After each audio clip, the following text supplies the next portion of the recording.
Ada satu tanaman yang reputasinya luar biasa besar. Tanaman ini dipercaya bisa membantu banyak hal, dari gula darah, tekanan darah, sampai peradangan. Di internet, namanya sering muncul di konten kesehatan. Di beberapa tempat, tanaman ini bahkan dijuluki miracle tree. Padahal kalau dilihat sekilas, bentuknya biasa saja. Daunnya kecil, pohonnya juga tumbuh liar di banyak tempat di Indonesia. Tapi justru itu yang bikin menarik. Kenapa satu tanaman sederhana bisa punya reputasi sebesar ini? Dan yang lebih penting, apakah semua klaim itu benar? Daun kelor sebenarnya bukan tanaman yang asing. Di Indonesia, pohon ini bisa tumbuh hampir di mana saja. Kadang bahkan cuma dianggap tanaman biasa di pinggir rumah. Tapi anehnya, reputasinya jauh lebih besar dibanding bentuknya. Banyak orang mengenal daun kelor sebagai tanaman kesehatan. Ada yang mengonsumsinya sebagai teh, ada yang dijadikan kapsul, ada juga yang rutin dimasukkan ke makanan sehari-hari. Dan semakin kesini, popularitasnya semakin besar. Di internet, daun kelor sering disebut sebagai superfood. Bahkan tidak sedikit yang menganggapnya seperti tanaman ajaib. Masalahnya, semakin besar sebuah reputasi, semakin sulit juga membedakan mana yang benar dan mana yang mulai dibesar-besarkan. Dari dulu sudah dianggap spesial. Menariknya, reputasi daun kelor ternyata bukan sesuatu yang baru muncul karena internet. Sejak lama, tanaman ini memang sudah digunakan di berbagai daerah sebagai bagian dari pengobatan tradisional. Bukan cuma di Indonesia, tanaman bernama ilmiah Moringa olivera ini juga digunakan di India, Afrika, sampai Amerika Selatan.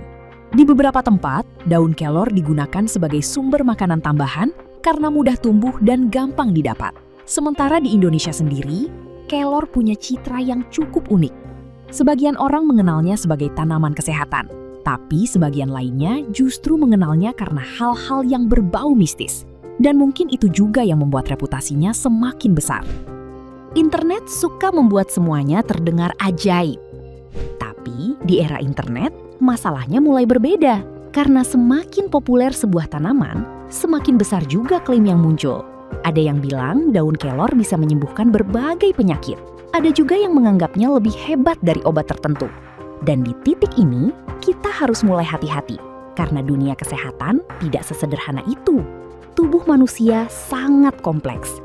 Dan sesuatu yang terlihat menjanjikan belum tentu langsung terbukti aman atau efektif untuk semua orang. Itulah kenapa dalam dunia medis, klaim besar selalu membutuhkan bukti yang besar juga. Apa yang sebenarnya ada di dalam daun kelor? Dan ternyata memang ada alasan kenapa tanaman ini mulai sering dibahas. Daun kelor memiliki kandungan nutrisi yang cukup tinggi. Di dalamnya terdapat vitamin A, vitamin C, kalsium, zat besi, hingga protein nabati. Untuk ukuran daun kecil, isinya cukup padat. Selain itu, daun kelor juga mengandung antioksidan. Sederhananya, antioksidan adalah senyawa yang membantu melindungi sel tubuh dari kerusakan akibat radikal bebas. Beberapa penelitian juga menemukan adanya senyawa antiinflamasi di dalam daun kelor. Dan dari sinilah perhatian ilmuwan mulai muncul. Bukan karena tanaman ini dianggap ajaib, tapi karena kandungannya memang menarik untuk diteliti. Kenapa ilmuwan ikut meneliti? Dalam beberapa tahun terakhir, penelitian tentang daun kelor terus meningkat. Beberapa studi awal menunjukkan potensi terkait gula darah, kolesterol, hingga peradangan. Tapi penting untuk dipahami, berpotensi tidak sama dengan pasti menyembuhkan. Sebagian penelitian masih berada pada tahap awal.